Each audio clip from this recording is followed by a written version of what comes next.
মাননীয় ৰেজাউল কৰিম সৰকাৰ মহোদয় আপোনাৰ সন্মান দিছোঁ দিম আৰু দি থাকিম আগামী দিনত।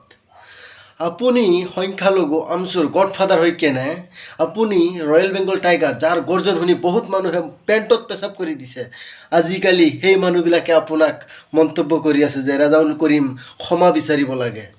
তা আমি এটা কথাই ক'ব বিচাৰিছোঁ, ৰেজাউল কৰিম চৰকাৰ আপুনি এতিয়াও সময় আছে, আপোনাৰ এতিয়াও সময় আছে। আপুনি কোনো দলত যোগদান কৰিব নালাগে, আপুনি বিজেপিও কৰিব নালাগে, আপুনি কংগ্ৰেছো কৰিব নালাগে। যেনেকুৱা অখিল গগৈ এটা নতুন দল সৃষ্টি কৰিছে, লুৰিণজ্যোতি গগৈ নতুন দল সৃষ্টি কৰিছে, ঠিক তেনেদৰে আপুনি এটা নতুন দল সৃষ্টি কৰক আৰু ইতিহাসত আপোনাৰ নামটো লিখাওক।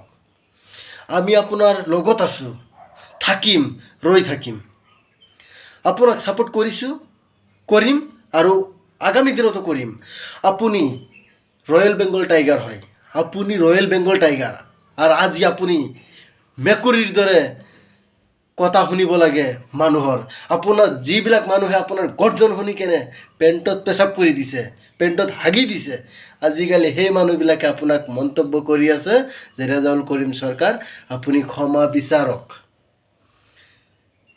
তে কি হৈ আছে? বহুত কিছু হৈ আছে। আপুনি কোনো দলত যোগদান কৰিব নালাগে, আপুনি নতুন দল সৃষ্টি কৰক। আপোনাৰ লগত অসমৰ ৰাইজ আছে, আমি আছোঁ, আমাৰ য়াংষ্টাৰ আছে। আপুনি নতুন দল নতুন দল এটা সৃষ্টি কৰক, আপোনাৰ লগত আছোঁ। আৰু আপুনি সংখ্যালঘু আমচুৰ গডফাদাৰ হয়, যাক আমি সৰুৰ পৰাই চাই আহিছোঁ যে আমচুৰ গডফাদাৰ বুলি কাক কোৱা হয়? ৰেজাউল কৰিম চৰকাৰক কোৱা হয়। আৰু আজি আপুনি কোন এটা দলত যোগদান কৰি আপুনি মেকুৰীৰ দৰে কথা শুনি আছে, আপোনাৰ বহুত মানুহে আপোনাক কথা কৈ আছে, আমি সহ্য কৰিব নোৱাৰোঁ। আমি সহ্য কৰিব নোৱাৰোঁ। যাৰ গৰ্জন শুনি বহুত মানুহে পেণ্টত হাগি দিছে, পেচাব কৰি দিছে, আজি সেই মানুহক কথা কৈ আছে সৰু সুৰাই বহুত হিন্দু ভাই লোকে। আৰু বহুত মন্ত্ৰীসকলে আৰু বহুত নেতা ফেতাসকলে যিবিলাকে আপোনাৰ কাণু আঙুলৰ যোগ্য নহয়, এটা বালৰ যোগ্য নহয়, মানে চুলৰ যোগ্য নহয়, সেইবিলাক মানুহে আজি আপোনাক ট্ৰল কৰি কথা কৈ আছে যে ৰেজাউল কৰিম চৰকাৰ হাই হাই, ৰেজাউল কৰিম চৰকাৰ মুৰ্দাবাদ।